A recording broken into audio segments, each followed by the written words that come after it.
কলেজের স্যার এসে আমায় এমন কথা বলবে তা আমি কখন ভাবতে পারিনি। স্যার বলল, কিরে কেমন আছো? আজ তো তোমায় অনেক সুন্দর লাগছে। তোমায় না আমার অনেক বেশি করতে ইচ্ছে করছে। তুমি কি আমারটা একটু চুষে দিবা? ছি স্যার, এগুলো কি বলেন আপনি? আমার স্যার? আরে কিছু হবে না, কেউ জানবে না। দাঁড়াও বন্ধুরে, ভিডিওর মজায় যাওয়ার আগে ভিডিওতে একটি লাইক দিয়ে চ্যানেলটি সাবস্ক্রাইব করে বেল আইকন অন করে রাখো, যাতে সবার আগে আমাদের ভিডিও তোমার কাছে চলে যায়। চলুন এবার গল্পে ফিরে আসি। আমার কলেজের শিক্ষক আমাকে জিজ্ঞেস করলো, তোমার ফোনের গ্যালারিতে নীল শাড়ি পরা মেয়েটা কে? তোমার কাছের কোনো মানুষ নাকি? আমি বৈদ্যুতিক শর্ট খাবার মতো আতঙ্কিত হয়ে আমতা আমতা করে বললাম, জি স্যার, সামান্য পরিচিত। কিরকম? 5 বছর আগে তার সাথে আমার প্রথম দেখা হয়েছিল চট্টগ্রামের পতেঙ্গা সমুদ্র সৈকতে। তারপর থেকে তার সাথে আর দেখা হয়নি আমার। আমি তাকে অনেক খুঁজেছি কিন্তু পাইনি। তার মানে পলিটেকনিকে ভর্তি হওয়ার আগে থেকে তুমি তাকে দেখেছো আর সেই থেকে তার ছবি নিয়ে ঘুরে বেড়াও। আচ্ছা, ঘটনাটা খুলে বলো তো সজীব। জি স্যার, তখন আমি প্রথম স্যামসাং গ্যালাক্সি মোবাইল কিনেছিলাম। চট্টগ্রামে ছোট খালার কাছে 2011 সালের ডিসেম্বরে বেড়াতে গেছিলাম। তখন সেখান থেকে একদিন বিকেলে পতেঙ্গা সমুদ্র সৈকতে ঘুরতে যাই। তখন অনেকক্ষণ ঘোরাঘুরি করার পরে হঠাৎ করে একটা মেয়ে আমাকে বলল, ভাইয়া আপনার মোবাইল থেকে আমাদের কিছু ছবি তুলে দেবেন। আসলে আমাদের কাছে বাটন ফোন, তাই ভালো ছবি উঠবে না। আপনি ছবি তুলে সেই ছবি আমাদের মেমোরি কার্ডে ট্রান্সফার করে দিবেন। আমরা বাসায় গিয়ে স্টুডিও থেকে বের করব। আমি প্রথমে অবাক হলাম, কিন্তু নিজের কৌতূহল নিজের কাছে রেখে তাদের অনেকগুলো ছবি তুলে দিলাম।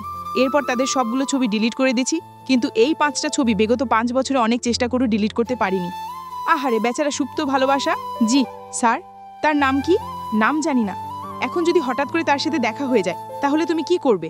আমি তার নাম জিজ্ঞেস করব। আর কিছু না?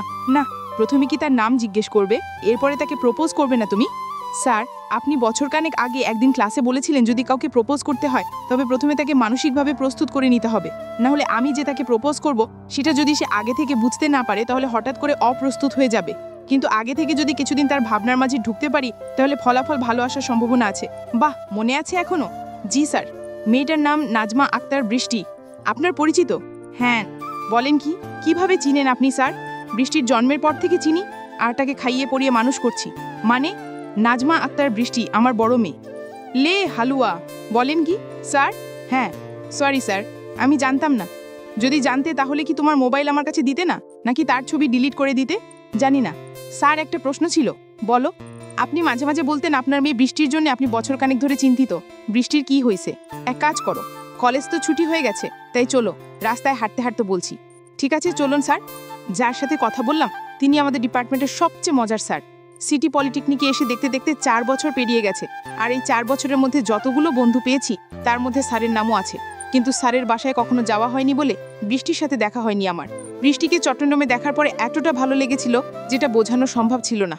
কিন্তু তাকে যে আর খুঁজে পাবো না সেটা কখনো বুঝতে পারিনি। স্যার বছরখানেক ধরে বলতেন তিনি নাকি তার মেয়েকে নিয়ে খুব টেনশনে আছেন, কিন্তু কখনো সেই বিষয়ে জানার আগ্রহ ছিল না আমার। তবে এখন যখন জানলাম যে এই সেই বৃষ্টি যার জন্য আমি আজও মাঝে মাঝে মোবাইলের দিকে অপলক নয়নে তাকিয়ে থাকি, তখন স্যারের মেয়ে মানে আমার অপেক্ষার বৃষ্টির জন্য হলেও জানা দরকার। স্যার আর আমি পাশাপাশি হাঁটছি, তখন স্যার বলতে শুরু করলেন, বৃষ্টি তোমাদের চেয়ে 1 বছর ছোট। বৃষ্টি 2013 সালে এসএসসি পাশ করেছে। ওর বড় খালার বাসা চট্টগ্রাম, তাই সে মাঝে মাঝে চট্টগ্রাম বড় খালার বাসায় বেড়াতে যায়। 2011 সালে হয়তো সেভাবেই তোমার সাথে দেখা হয়েছিল। বৃষ্টির বড় খালার বড় ছেলের নাম হচ্ছে মোহাম্মদ রাফসান আহমেদ। রাফসান বাংলাদেশ সেনাবাহিনীতে যোগদান করেছিল 2014 সালের মাঝামাঝি। বৃষ্টি আর রাফসান দুজন দুজনকে পছন্দ করত।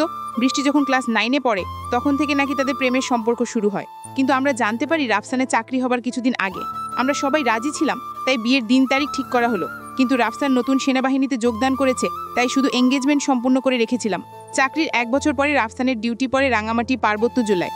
2015 সালের নভেম্বর মাসে পাহাড়ি কিছু দস্যুদের দমন করার জন্য রাফসান সহ আরও কিছু সেনাবাহিনী মোতায়েন করা হয়। সেখানে একদিন গুলাগুলি হয় অনেক, আর সেদিন থেকে রাফসানকে আর খুঁজে পাওয়া যাচ্ছে না। বেঁচে আছে নাকি মারা গেছে কেউ জানি না, তবে সবার ধারণা সে মারা গেছে। না হলে দস্যু দল যদি আটক করত তাহলে 1 বছরের মধ্যে অবশ্যই মুক্তিপণ দাবি করত। আর সেদিন থেকে বৃষ্টি পাগলের মতো হয়ে গেল।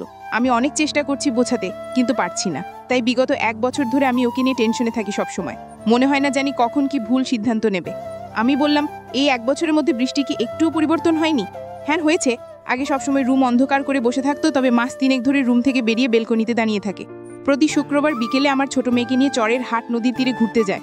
আমার বিশ্বাস বৃষ্টি এখন সবকিছু ভুলে গিয়ে স্বাভাবিকভাবে বাঁচতে চেষ্টা করছে, কিন্তু হোঁচট খেয়ে পড়ার সময় হাতটা ধরার মতো কেউ নেই বলে ইচ্ছে থাকলেও পারছে না।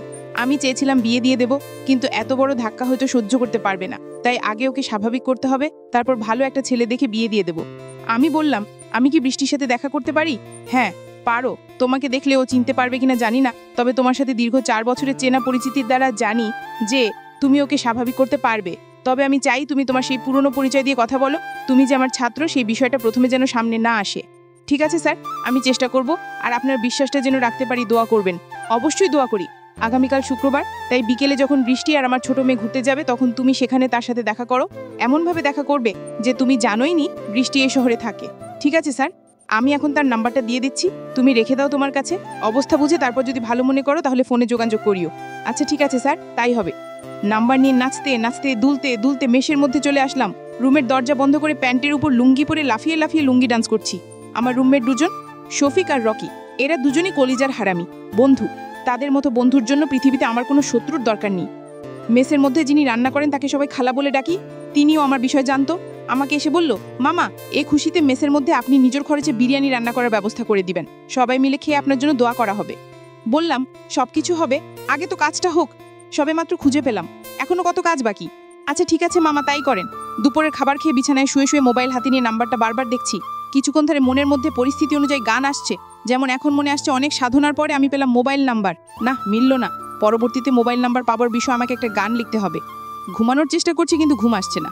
আবার মনের মধ্যে গান আসছে, ঘুম কেন আসে না, কিছু ভালো লাগে না, একবার আসুক ঘুম, তবে মজা দেখাবো। মোবাইল হাতে নিয়ে নাম্বারটা বের করে ডায়াল করলাম। কল বেজে ওঠার সাথে সাথে কেটে দিয়ে মোবাইল বুকের মধ্যে লুকিয়ে নিলাম। মনে হয় যেন কল দেবার অপরাধে মোবাইল থেকে বেরিয়ে আমাকে শাস্তি দেবে। মেসেজ অপশনে গিয়ে একটা মেসেজ লিখলাম, ও হে বালিকা, তোমার বোনকে বানাবো শালিকা, যদি হাও রাজি ডেকে আনবো কাজী, কিনে দেবো নীল চুড়ি, সাথে দেবো লাল শাড়ি, ব্লাউজটা তুমি কিনে নিও, টাকাটা না হয় তুমিই দিও। কথাটা শুনে হেসে দিলে।